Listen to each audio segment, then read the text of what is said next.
Hello, myself Vinod Bhargav and welcome to New Star Classes, and today our session is advertisements regarding the matrimonial. Okay,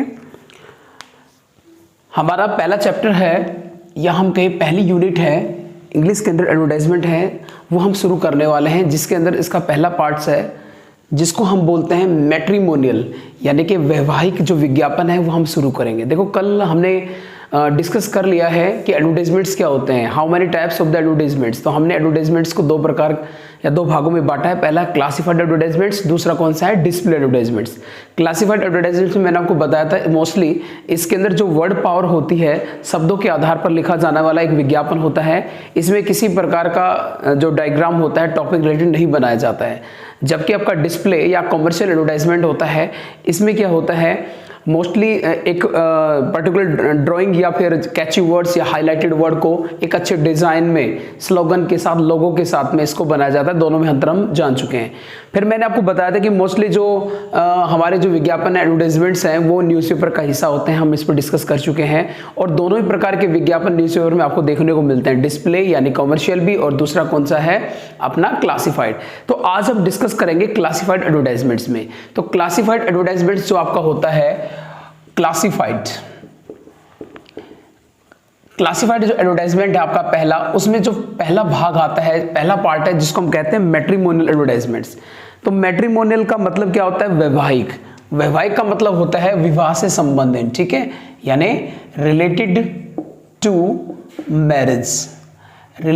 marriage, यानी विवाह से संबंधित। इसका सीधा संबंध किससे होता है, विवाह से, ठीक है। तो बहुत से विज्ञापन है हमें अखबार में देखने को मिलते हैं जिसके अंदर हमें ये देखने को मिलता है, क्या देखने को मिलता है, वांटेड ब्राइड, ओके, या फिर वांटेड ग्रूम। अब ये ब्राइड और ग्रूम क्या है, ध्यान रखना। ब्राइड का मतलब होती है वधू, वधू मतलब होता है दुल्हन, और ग्रूम का मतलब क्या होता है, वर यानी दूल्हा, ठीक है। वर चाहिए, वधू चाहिए, वांटेड का मतलब होता है चाहिए, ओके। तो इस प्रकार के विज्ञापन एक्चुअली अपने को देखने को मिलते हैं, और ये जो विज्ञापन अखबार के जिस भाग में आते हैं उसको कहते हैं क्लासिफाइड, यानी कि वो अखबार का क्लासिफाइड है हिस्सा होता है जिसको, और इस प्रकार के जो विज्ञापन आते हैं और भी इसके कई पार्ट्स ऑफ एक एक करके डिस्कस करेंगे। तो पहला हम ले रहे हैं मैट्रिमोनियल। तो मैट्रिमोनियल एडवर्टाइजमेंट्स है जिसका संबंध किससे है, this kind of advertisement related to the marriage, शादी से संबंधित है। और इसके अंदर मुख्य जो दो चीजें हैं, दो कैरेक्टर हैं वो शामिल है, या तो वर चाहिए या फिर वधू चाहिए, यानी ब्राइड और ग्रूम। तो थोड़ा सा ध्यान रखिए, वधू को हम क्या कहते हैं, ब्राइड कहते हैं, और ग्रूम यानी कि इसको क्या कहेंगे, वर कहेंगे। वर चाहिए या वधू चाहिए, ओके। तो इसका सीधा संबंध, इस विज्ञापन का सीधा संबंध किससे होता है, मैरिज से, शादी से। इस एडवर्टाइजमेंट को क्या बोलते हैं, मैट्रिमोनियल एडवर्टाइजमेंट बोलते हैं। ये आपको याद रखना होगा।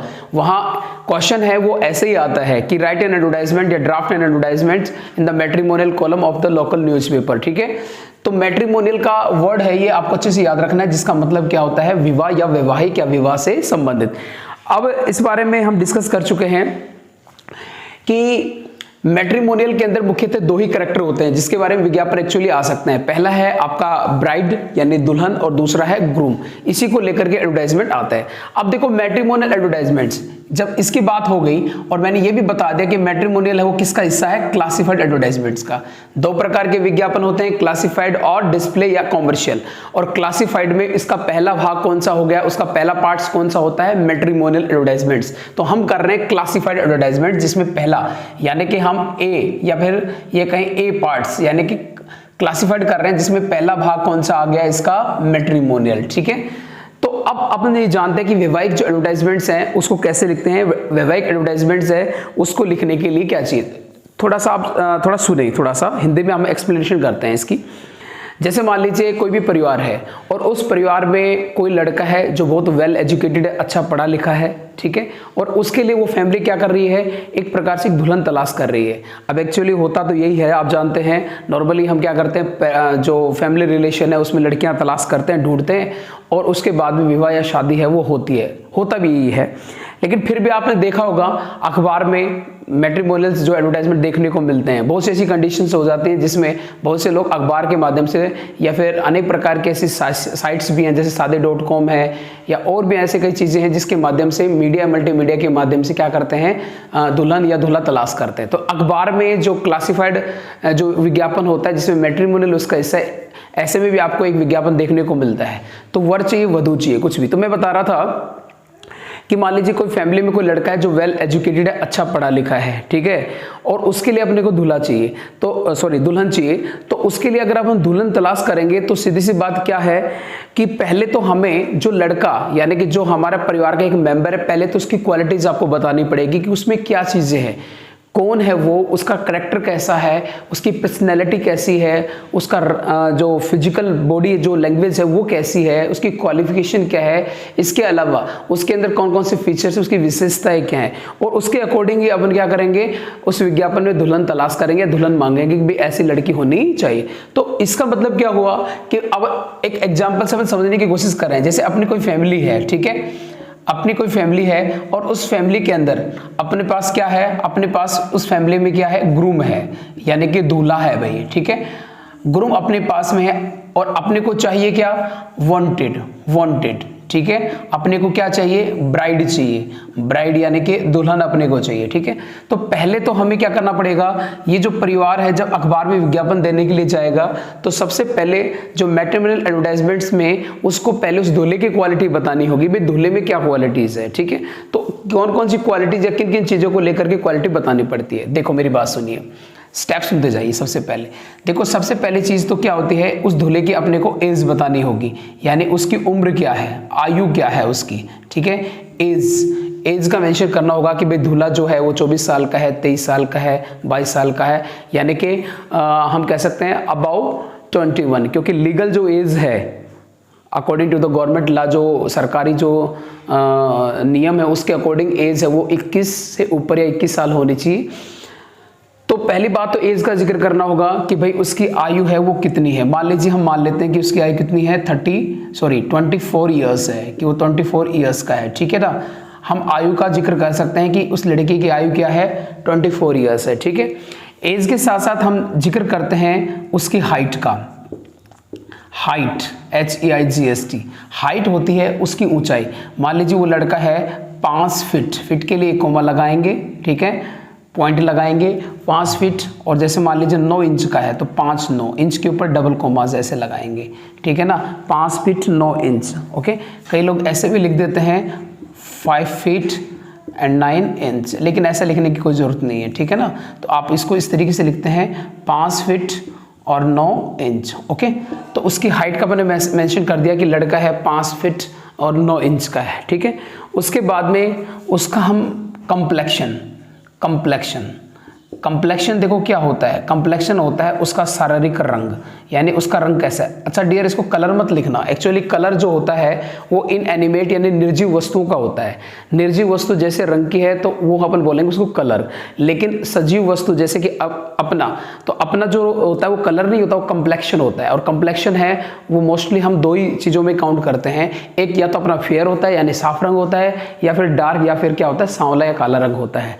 तो इसमें अपन कंप्लेक्शन में जैसे लड़का है वो कैसा है, फेयर है, या फिर कैसा है, डार्क है, DARK, 2 ही मैंने बताया कंप्लेक्शन होते हैं। कलर वर्ड यूज नहीं करेंगे, ठीक है। किसी भी पर्सन, किसी भी पर्सनैलिटी के लिए कलर वर्ड उसके कंप्लेक्शन के लिए नहीं यूज किया जाता है, ध्यान रखेंगे, कलर नहीं, कंप्लेक्शन क्या होता है, उसका शारीरिक रंग कैसा है, ठीक है। तो एज का मेंशन हो गया, अभी एज मान लेते हैं 24 साल का है। हाइट का मेंशन हो गया 5 फुट 9 इंच है, ठीक है। ये तो होगी उसकी फिजिकल क्वालिटी, कि उसकी फिजिकल क्वालिटी कैसी है, तो ये होगी उसकी फिजिक क्वालिटी। इसको PHYSIQUE, ये इसका अर्थ होता है फिजिक, और फिजिक का मतलब क्या होता है, उसकी शारीरिक विशेषताएं, ठीक है, शारीरिक विशेषताएं, कि उसकी शारीरिक विशेषताएं क्या हैं, देखो। तो शारीरिक विशेषताएं अब हमने देखी कि उसकी एज कितनी है, हाइट कितनी है, उसका कंप्लेक्शन कैसा है। अब देखिए शारीरिक विशेषता के साथ साथ उसकी पर्सनैलिटी की कुछ विशेषताएं होती है। अब हम बात करेंगे उसकी पर्सनैलिटी के बारे में, यानी उसकी व्यक्तित्व के बारे में, कि उसका पर्सनैलिटी कैसा है। पर्सनैलिटी यानी उसका व्यक्तित्व कैसा है, उसका कैरेक्टर कैसा है, व्यक्तित्व, ठीक है, उसके व्यक्तित्व के बारे में बात करते हैं कि उस लड़के का व्यक्तित्व कैसा है। जैसे पर्सनैलिटी में अपन कह सकते हैं, हम डिस्कस कर सकते हैं कि वो जो लड़का है उसकी हाइट हो गई, वो कैसा है, हैंडसम है भाई। तो उसकी पर्सनैलिटी के बारे में बात कर रहे हैं कि लड़का कैसा है, हैंडसम है, सुंदर है, ठीक है, हैंडसम हो गया। इसके अलावा लड़का कैसा है, टीटो टेलर है। अब ये टीटो टेलर क्या होता है, देखो टीटो टेलर, दोबारा देखिएगा प्लीज। टीटो टेलर, टीटो टेलर क्या होता है, टीटो टेलर होता है नो स्मोकर, यानी कोई धूम्रपान नहीं करने वाला, ठीक है, नो स्मोकर, यानी कि वो कोई धूम्रपान नहीं करता, उसमें किसी प्रकार की एडिक्शन नहीं है, हैंडसम है, टीटो टेलर है, ठीक है। हाइट बता दिया। अच्छा, हाइट में जैसे इसमें अपन लिख दिया 5 फीट 9 इंच। अगर इसमें पर्सनैलिटी के लिए अगर लिखना चाहे तो अब हम ये भी लिख सकते हैं लॉन्ग, कि हाइट, सॉरी लॉन्ग नहीं, I am sorry, tall, TALL, tall, ठीक है, लंबा, ओके, कि वो टॉल है, लंबा है, उसकी पर्सनैलिटी कैसी, लंबी है। उसके अलावा यानी उसकी पर्सनैलिटी में क्या है, लंबाई है, टीटो टेलर है, वो हैंडसम है यानी कि सुंदर है, ठीक है, ये उसकी विशेषताएं होगी, ओके। अच्छा, इसके अलावा क्या है, वो पर्की है, पर्की। अब पर्की देखो किसे कहते हैं, देखो पर्क के कई अर्थ होते हैं, मैं आपको बता देना चाहता हूँ, यहाँ बात कर लेते हैं। पर्क के देखो कई अर्थ होते हैं। एक तो होता है पर्की, ओके, पर्की का मतलब होता है जोशीला, फुर्तीला, जोशीला, ओके। और एक होता है पर्क, पर्क, पर्क एक स्वीट या फिर एक कैंडी भी आती है, टॉफी या मिठाई या चॉकलेट के रूप में भी आती है पर्क। पर्क का मतलब क्या होता है, पर्क का मतलब होता है एक प्रकार से जो आपको अधिभार या अधिक वेतन मिलता है उससे। तो इसका सीधा संबंध पर्क से किससे है, वेतन से। और वेतन के साथ साथ जब आपको अधिक पैसा दिया जाता है जोड़ करके, तो वो आपका क्या है, पर्क है। पर्क का मतलब किससे है, वेतन से। और वेतन भी कैसा, अच्छा वेतन। और अच्छा वेतन जो आपको मिलता है उसको क्या कहते हैं, पर्क कहते हैं। बहुत इंपॉर्टेंट बनेगा, थोड़ा ध्यान रखेंगे। पर्की क्या होता है, जोशीला। पर्क वेतन होता है और पर्की क्या होता है, जोशीला। तो विशेषता बताई जा सकती है कि लड़का कैसा है, पर्की है। तो उसकी विशेषता क्या हो गई, हैंडसम है, टीटो टेलर है, पर्की है, एज उसकी इतनी है, हाइट उसकी 5 फीट 9 इंच है, फेयर या डार्क उसका क्या है, कंप्लेक्शन है, ओके। अब देखो, इतना डिस्कस करने के बाद हमने उसकी फिजिकल जो फीचर्स है, क्वालिटी, उसको डिस्कस किया, उसकी पर्सनैलिटी को हमने डिस्कस कर लिया, ठीक है। अब देखो उसके क्रिड, क्रिड क्या होता है, क्रिड का मतलब होता है धर्म, मत से, क्रिड, या फिर हम लिख सकते हैं इसमें रिलीजन, क्रिड या रिलीजन। रिलीजन होता है धर्म, किस धर्म या मत से, या इसमें कास्ट का जिक्र भी हो सकता है कि वो किस कास्ट से बिलोंग करता है। तो कास्ट, CAST, कास्ट, जाति से। तो हम लिख सकते हैं जैसे वो जो लड़का है वो मान लीजिए ब्राह्मण फैमिली से बिलोंग करता है, ठीक है ना, ब्राह्मण फैमिली से, यानी कि जो परिवार है उसका ब्राह्मण परिवार है, ब्राह्मण फैमिली से बिलोंग करता है। तो उसके क्रीड की बात हो गई। क्रीड का मतलब होता है मत, धार्मिक मत, किस धर्म को मानने वाला है। रिलीजन का भी धर्म होता है। कास्ट का अर्थ क्या होता है, जाति है। तो किस जाति से संबंधित है ये भी अपन बता सकते हैं कि वो ब्राह्मण जाति से संबंधित है, ब्राह्मण फैमिली से बिलोंग करता है, ठीक है ना। तो इसका मेंशन मैंने कर लिया। तो पहले स्टेप पर फिजिक हो गया, दूसरे पर पर्सनैलिटी हो गया, ठीक है, तीसरे पर धर्म और क्रीड की बात हो गई, उससे संबंधित है। उसके बाद देखिए धर्म के बाद हम बताएंगे उसकी क्वालिफिकेशन, उसकी योग्यता के बारे में, ठीक है, कि उसकी क्वालिफिकेशन है वो क्या है। देखो क्वालिफिकेशन के बारे में हम बात करेंगे कि उसकी क्वालिफिकेशन क्या है, योग्यता। अब देखो क्वालिफिकेशन में यानी कि क्वालिफिकेशन यानी योग्यता, योग्यता की बात करेंगे कि क्वालिफिकेशन उसकी क्या है। तो जैसे या तो वो क्या है, गवर्नमेंट सर्वेंट है, गवर्नमेंट सर्वेंट, गवर्नमेंट सर्वेंट है, ठीक है ना, सरकारी नौकर है। अब सरकारी नौकर में भी हम डिस्कस कर सकते हैं कि उसके पास कौन सी गवर्नमेंट जॉब है, जैसे लेक्चरर है, टीचर है, या फिर मान लीजिए वो कोई भी किसी विदेशी कंपनी में इंजीनियर है, कहीं भी। तो गवर्नमेंट सर्वेंट है तो गवर्नमेंट सर्वेंट, या फिर गवर्नमेंट सर्वेंट नहीं है तो उसकी क्वालिफिकेशन लिख सकते हैं कि वो मान लीजिए पोस्ट ग्रेजुएट है, पोस्ट ग्रेजुएट। अब पोस्ट ग्रेजुएट क्या होता है, पोस्ट ग्रेजुएट का मतलब डियर ये होता है कि उसने जैसे BA कर रखी है, ठीक है, और प्लस में 3 और कर रखा है, BA और 3, यानी कि BA क्या होती है आपकी, क्या होती है BA 15 और 3 18, सॉरी 2, आई एम सॉरी 2, समझ में आ गया ना। यानी कि बीए के बाद में आप क्या करते हैं, एमए करते हैं। एमए का रखा है यानी मास्टर ऑफ आर्ट्स है, वो क्या कहलाएगा, मास्टर ऑफ आर्ट्स आपका क्या कहलाएगा, पोस्ट ग्रेजुएट कहलाएगा। और जो बीए या बीएससी होता है यानी 12+3 होता है, बीए हो या फिर बीएससी हो या बीकॉम हो, ये डिग्रियां क्या होती हैं, 12+3 होती हैं, 12 करने के बाद 3 साल। तो ये क्या कहलाता है, इसको तो अपन बोलते हैं ग्रेजुएट, ग्रेजुएट, ठीक है। तो ग्रेजुएट और पोस्ट ग्रेजुएट में दोनों में अंतर समझ में आ गया होगा। ग्रेजुएट का मतलब क्या होता है 12+3 और पोस्ट ग्रेजुएट का मतलब क्या होता है कि भाई 15 हो गई ना, यानी कि ग्रेजुएशन आपने कर ली तो ग्रेजुएशन +2, तो यानी कि पोस्ट ग्रेजुएट। तो क्वालिफिकेशन मान लीजिए वो चाहे वो ग्रेजुएट है, उसने ग्रेजुएट कर रखी है, पोस्ट ग्रेजुएट कर रखी है, या कोई इंजीनियरिंग उसके लिए डिप्लोमा या डिग्री है वो कर रखी है, उसका मेंशन भी हम कर सकते हैं इसके अंदर, ठीक है। तो इस तरीके से उसकी क्वालिफिकेशन है वो अपन बता सकते हैं कि उसकी क्वालिफिकेशन योग्यता है वो, ठीक है, वो कितनी है। अब देखिए इतना बताने के बाद हमारा बच जाता है उसका फैमिली स्टेटस, कि फैमिली जो स्टेटस है यानी उसका परिवार की जो पर्सनैलिटी है वो कैसी है, फैमिली स्टेटस कैसा है, उसका पारिवारिक स्तर कैसा है, भाई पुअर फैमिली है, रिच फैमिली है क्या नहीं है। तो उसकी फैमिली स्टेटस में हम लिख सकते हैं कि भाई वो फैमिली कैसी है, डिसेंट है, डिसेंट एंड रिच फैमिली है, रिच फैमिली है, ठीक है ना। डिसेंट का मतलब होता है बहुत ही शाही या शानदार, शाही और शानदार और धनी परिवार है उसका, ठीक है। और उनका क्या है, ओवरसीज बिजनेस है। अब ओवरसीज बिजनेस क्या होता है देखो, OVERSEAS, overseas business. Overseas business का मतलब क्या होता है कि उनका व्यापार है विदेशों तक फैला है। ओवरसीज का मतलब है समुद्र से पार या समुद्र के ऊपर से, यानी समुद्र से दूर तक, यानी कि विदेशों तक उसका व्यापार, क्योंकि वो बिजनेसमैन है तो उनका फैमिली बिजनेस का काम करती है। तो इसका मतलब उनकी जो फैमिली का बैकग्राउंड या उनकी फैमिली का स्टेटस कैसा है, डिसेंट और रिच फैमिली है, ओवरसीज बिजनेस है वो करने वाली फैमिली है, ठीक है ना।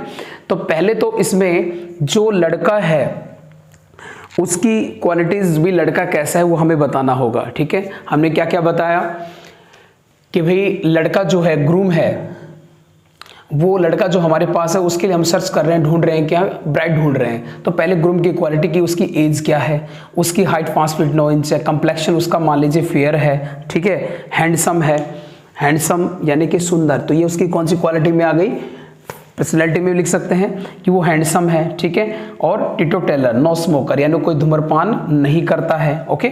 उसके बाद हमने बताया उसकी क्वालिफिकेशन कि वो ग्रेजुएट या पोस्ट ग्रेजुएट या गवर्नमेंट सर्वेंट है, ठीक है। इसके अलावा हमने क्रीड की बात की, कास्ट की बात की, जाति की भी, कौन से जाति से संबंधित है, ब्राह्मण फैमिली से संबंधित है, ठीक है, ओके। उसके बाद में हमने बात की क्वालिफिकेशन की, हमने बात कर ली। परकी देखो वर्ड मैंने यूज किया था, ये भी उसकी क्वालिफिकेशन उसकी पर्सनैलिटी में शामिल है कि वो परकी है, और परकी का अर्थ मैंने आपको बताया था, ठीक है।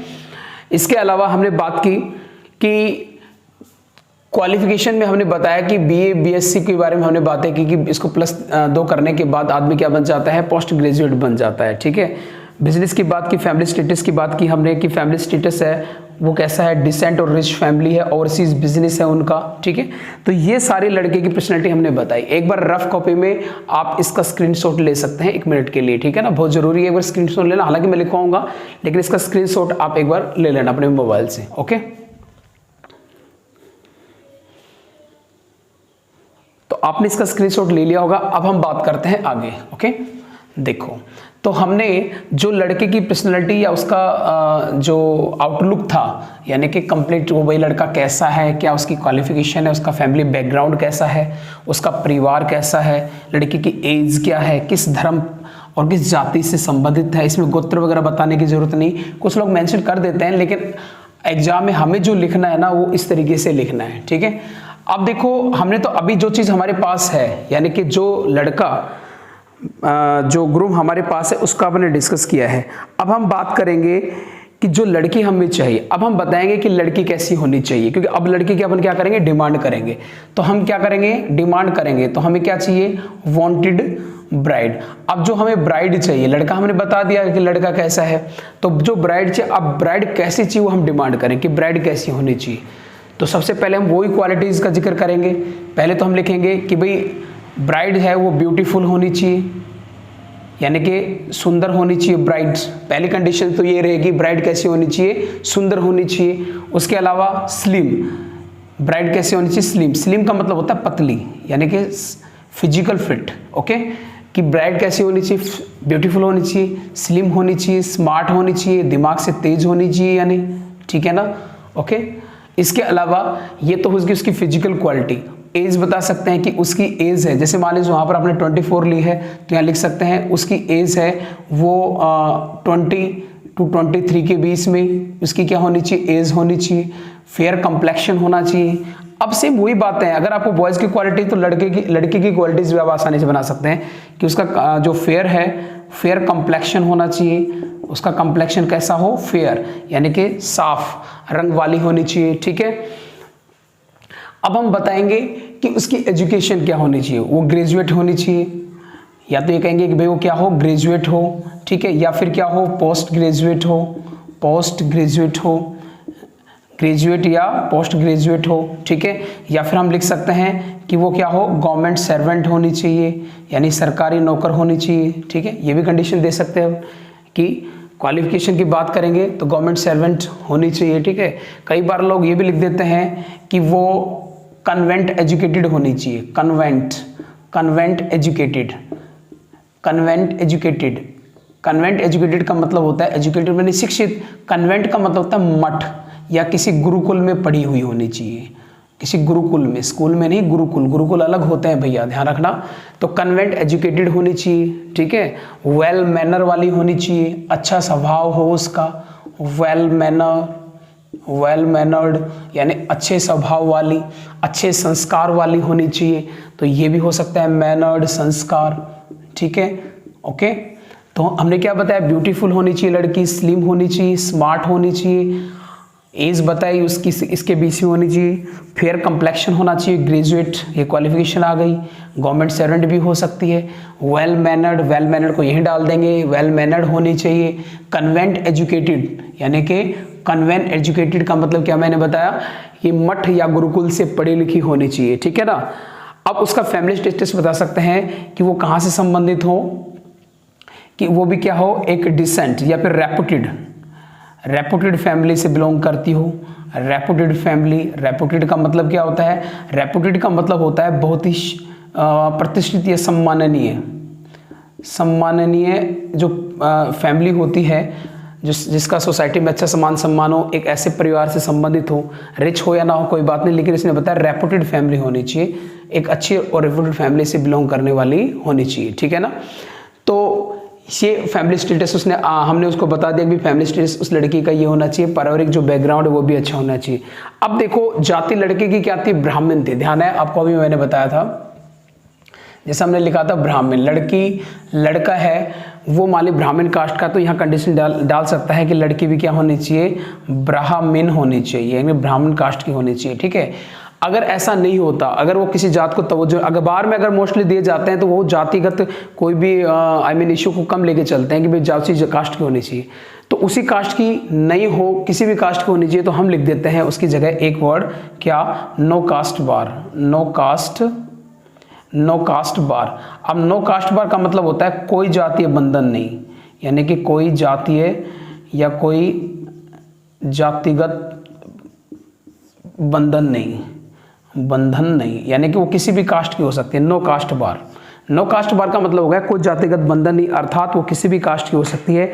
लड़का ब्राह्मण है, लड़की किसी भी कास्ट की हो सकती है, इसके लिए वो यूज कर सकता है नो कास्ट बार, कोई जातीय या जातिगत कोई बंधन नहीं है, किसी भी कास्ट की वो हो सकती है। ठीक है, तो इस तरीके से जो लड़की है, जैसी लड़की हमें चाहिए उसकी इस तरीके से क्वालिटीज़ यानी फिजिकल क्वालिटीज़ आ गई अपनी। ठीक है ना, उसकी फिजिकल, उसकी पर्सनैलिटी के बारे में सारी बातें हो गई, उसकी एजुकेशन, उसकी क्वालिफिकेशन है, उसको लेकर हम लोग ने डिस्कस कर दिया।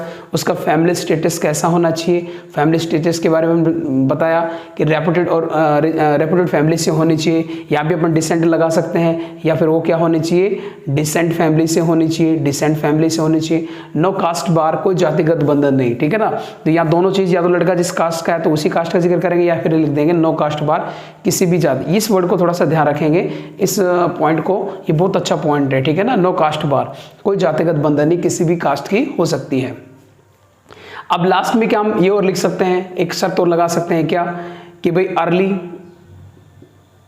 लड़के वाले लिखेंगे अर्ली एंड डिसेंट मैरिज, कि भाई शादी जो होगी वो जल्दी करेंगे और बहुत ही शाही शादी करने वाले हैं, ठीक है ना, ये शर्त लगा सकते हैं। अर्ली एंड डिसेंट मैरिज के लिए भी तैयार रहे अगली फैमिली। और लास्ट में क्या होगा, लास्ट में दिया जा सकता है कॉन्टैक्ट नंबर, ठीक है, फ़ोन नंबर या कॉन्टैक्ट नंबर देंगे, एड्रेस दे सकते हैं, लड़के या लड़के की फ़ोटो के बारे में कहा जा सकता है कि उसकी कोई रिसेंट फ़ोटो भेजी जाए। रिसेंट फ़ोटो का मतलब होता है अभी नई खिंची हुई फ़ोटो, पुरानी फ़ोटो नहीं, अभी हाल, ठीक है, नई खिंची हुई फ़ोटो, तो रिसेंट फ़ोटो है वो भेजी जाए। अर्ली डिसेंट मैरिज के लिए तैयार रहे फैमिली, कॉन्टैक्ट नंबर है वो देगा, एड्रेस देगा, ठीक है, ईमेल आईडी भी दे सकता है, ईमेल आईडी भी दिया जा सकता है। ओके, तो इस तरीके से मैट्रिमोनियल एडवर्टाइजमेंट्स आपका पूरा हो जाता है।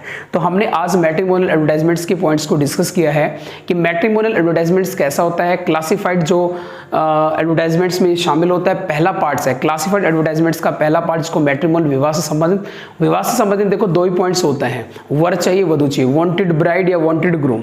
अगर हमने एग्जांपल से समझने की कोशिश की, अगर ग्रूम हमारे पास है तो हमें वांटेड ब्राइड, तो पहले जो क्वालिटी ग्रूम में हमारे पास है उसको, उस क्वालिटीज को हमें बताना होगा, उसकी क्वालिफिकेशन, उसकी पर्सनैलिटी के बारे में, उसकी जो फिजिक क्वालिटी है, ठीक है, उसके बारे में हमें बताना होगा, उसका कंप्लीट जो बायोडाटा है वो अपने को बताना पड़ता है। उसके अकॉर्डिंग ही हमें क्या करना होगा कि जो लड़की है या फिर ब्राइड है उसकी क्वालिटीज को हम डिमांड कर सकते हैं कि लड़की कैसी हो, वेल एजुकेटेड हो, स्लिम हो, ब्यूटीफुल हो, डिसेंट एजुकेटेड हो, ठीक है, इसके अलावा उसका फैमिली स्टेटस क्या होना चाहिए, नो कास्ट बार लिख सकते हैं, या जिस पर्टिकुलर कास्ट बार से संबंधित जो लड़का है उस कास्ट का भी अपन मेंशन कर सकते हैं, उसी कास्ट की होनी चाहिए, ठीक है।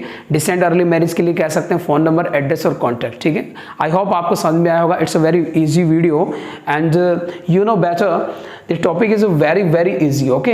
इसको बहुत आप आसानी से समझ सकते हैं और कोई प्रॉब्लम नहीं है, क्योंकि इन चीज़ों को आप जानते हैं अच्छे से, बस थोड़ा समझना है। ये कुछ वर्ड्स जो इंग्लिश के हैं मैं इसको हिंदी और इंग्लिश दोनों में ट्रांसलेट करा के समझा रहा हूँ, और यही उम्मीद की जाती है, आई एक्सपेक्ट दैट कि बेटर आप इसको समझ पाए होंगे। फिर भी अगर आपको कोई पॉइंट समझ में नहीं आता, कमेंट या हमारे कॉल नंबर से संपर्क करके और मुझसे बात कर सकते हैं, या आप कमेंट के माध्यम से बता सकते हैं कि आपको इस पॉइंट्स पे कोई डाउट है।